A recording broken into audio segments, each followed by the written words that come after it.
número 4, segundo Reis 23, verso 31 a 25, verso 30. Jeoacas tinha 23 anos quando começou a reinar, e reinou em Jerusalém por 3 meses. Sua mãe se chamava Amutal, e era filha de Jeremias de Libna. Fez o que era mal aos olhos do Senhor, como seus antepassados. O faraó Neco prendeu Jeoacas em Ribla, na terra de Amate, para impedir que reinasse em Jerusalém. Também exigiu que Judá pagasse um tributo de 3.500 quilos de prata e 35 quilos de ouro. Em seguida, o faraó Neco escolheu Eliaquim, outro filho de Josias, como sucessor de seu pai, e mudou o nome dele para Jeoaquim. Jeoacas foi levado como prisioneiro para o Egito, onde morreu.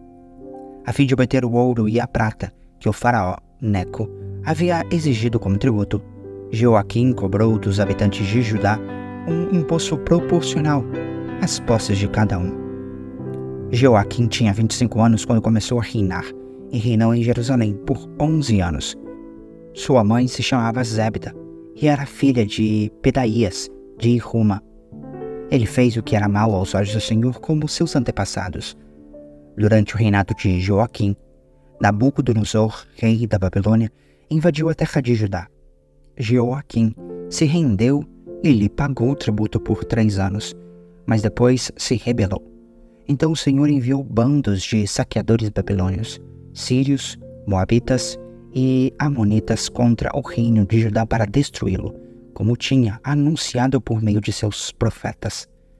Essas desgraças aconteceram a Judá por ordem do Senhor. Ele havia resolvido expulsar Judá de sua presença por causa dos muitos pecados de Manassés, que havia enchido Jerusalém de sangue inocente. O Senhor não perdoa esse pecado. Os demais acontecimentos do reinado de Jeoaquim e tudo o que ele fez estão registrados no livro da história dos reis de Judá. Quando Jeoaquim morreu e se reuniu a seus antepassados, seu filho Jeoaquim foi seu sucessor. Depois disso, o rei do Egito não se atreveu a sair de suas fronteiras, pois o rei da Babilônia conquistou toda a região que antes havia pertencido ao Egito, desde o ribeiro do Egito até o rio Eufrates. Joaquim tinha 18 anos quando começou a reinar, e reinou em Jerusalém por 3 meses. Sua mãe se chamava Neusta e era filha de Eunatã, de Jerusalém. Fez o que era mal aos olhos do Senhor, como seus antepassados. Durante o reinado de Joaquim, os oficiais de Nabucodonosor, rei da Babilônia, subiram contra Jerusalém e o cercaram. O próprio Nabucodonosor chegou à cidade durante o cerco. Então, Joaquim, rei de Judá, a rainha-mãe, os conselheiros, os comandantes e os oficiais se renderam aos babilônios. No 8º ano de seu reinado, Nabucodonosor levou Joaquim como prisioneiro. Conforme o Senhor havia declarado de antemão, Nabucodonosor levou embora todos os tesouros do templo do Senhor e do palácio real. Removeu todos os utensílios de ouro que Salomão, rei de Israel, havia colocado no templo. O rei Nabucodonosor deportou gente de toda a cidade de Jerusalém, incluindo todos os comandantes e os melhores soldados, artífices e ferreiros, 10.000 pessoas ao todo. Só ficaram na terra os mais pobres.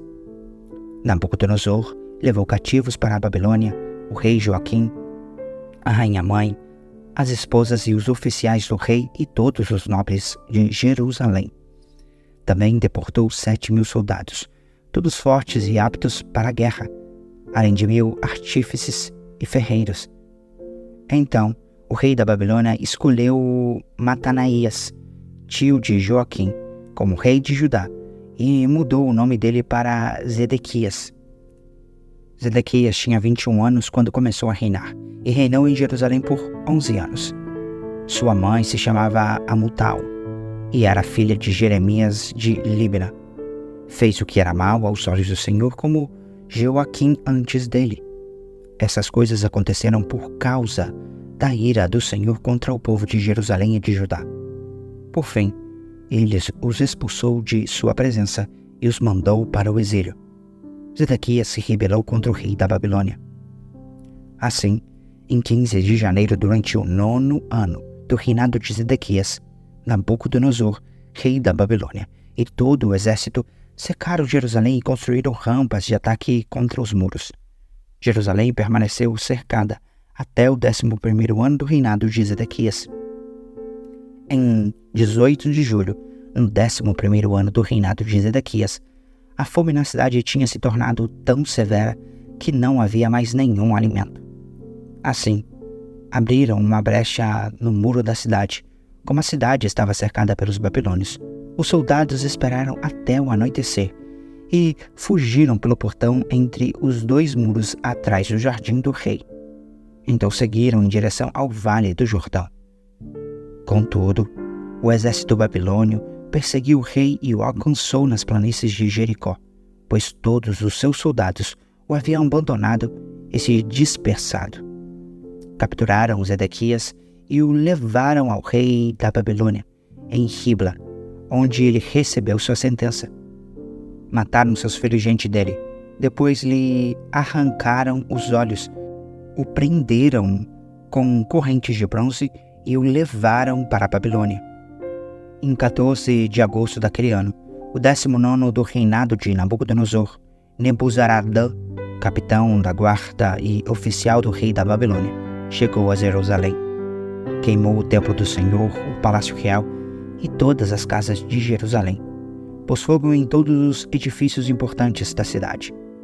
Depois, supervisionou o exército babilônio na demolição de todos os muros de Jerusalém. Em seguida, Nebuzaradã, capitão da guarda, deportou o povo que havia ficado na cidade, os desertores que se entregaram ao rei da Babilônia e o restante da população.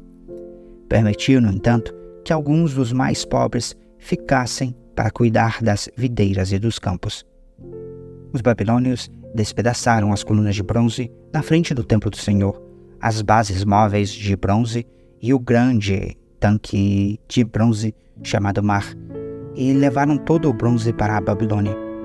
Também levaram os baldes para cinzas, as pás, os cortadores de pavio, as colheres e todos os utensílios de bronze usados para o serviço no templo.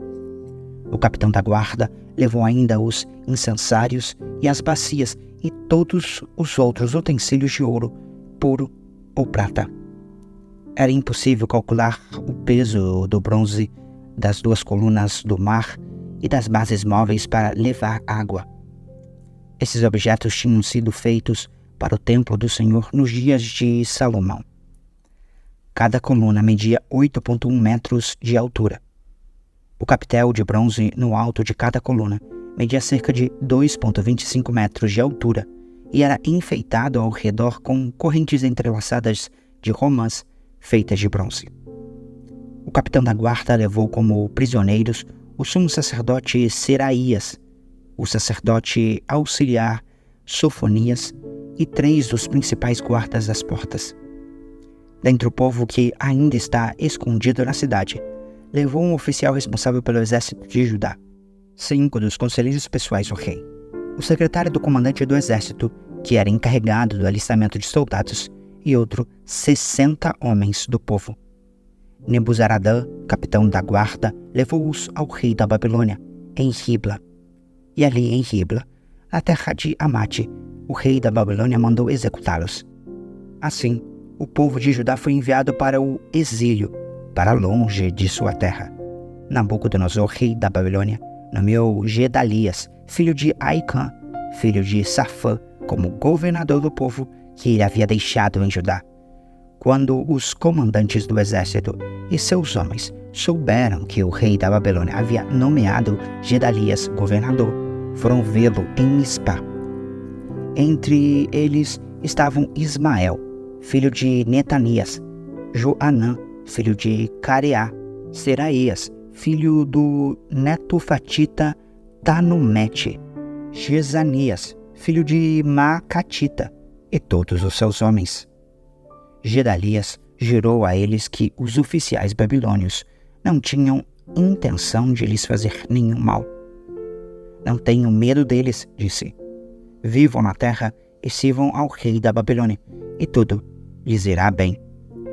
Mas no 7º mês desse mesmo ano, Ismael, filho de Netanias, filho de Elisama, que era da família real, foi com 10 homens a Mispá e matou Gedalias. Também matou todos os judeus e babilônios que estavam com ele em Mispá. Então todo o povo de Judá, dos mais simples até os mais importantes, bem como os comandantes do exército, fugiu para o exército com medo do que os babilônios lhe fariam. No 37º ano do exílio de Joaquim, rei de Judá, Evil-Merodach começou a reinar na Babilônia. Foi bondoso como Joaquim e o libertou da prisão em 2 de abril daquele ano. Falou com ele gentilmente e o colocou num lugar mais elevado que o dos outros reis exilados na Babilônia. Providenciou roupas novas para Joaquim, no lugar das roupas de prisioneiro, e permitiu que ele comesse na presença do rei enquanto vivesse. Assim, o rei lhe deu uma provisão diária de alimento pelo resto de sua vida. Atos 22, verso 17a, 23, verso 10. Depois que voltei a Jerusalém, estava orando no templo e tive uma visão, na qual o Senhor me dizia: depressa, saia de Jerusalém, pois o povo daqui não aceitará seu testemunho a meu respeito. E eu respondi: Senhor, sem dúvida, eles sabem que em cada sinagoga eu prendia e açoitava aqueles que criam em ti. E quando Estevão, tua testemunha, foi morto, eu estava inteiramente de acordo. Fiquei ali e guardei os mantos que eles tiraram quando foram apedrejá-lo.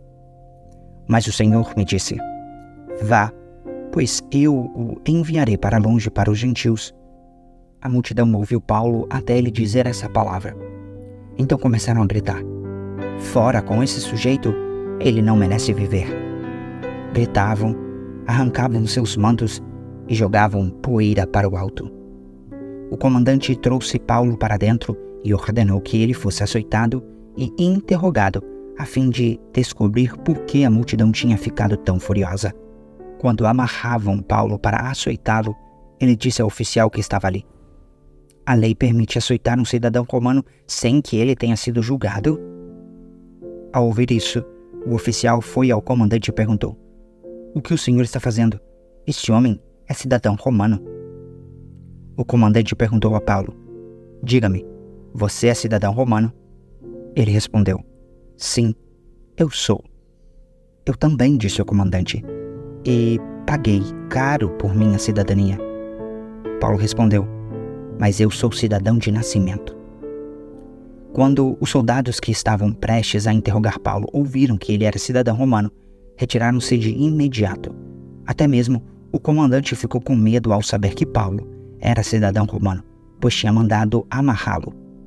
No dia seguinte, o comandante ordenou que os principais sacerdotes se reunissem com o conselho dos líderes do povo. Queria descobrir exatamente qual era o problema. Por isso, soltou Paulo e mandou que o trouxessem diante deles. Paulo olhou fixamente para o conselho dos líderes do povo e disse: irmãos, tenho vivido diante de Deus com a consciência limpa. No mesmo instante, o sumo sacerdote Ananias ordenou aos que estavam perto de Paulo que lhe dessem um tapa na boca. Então Paulo lhe disse: Deus o ferirá, seu grande hipócrita. Que espécie de juiz é o Senhor, desrespeitando a lei ao mandar me agredir dessa forma? Os que estavam perto de Paulo lhe disseram: você ousa insultar o sumo sacerdote de Deus?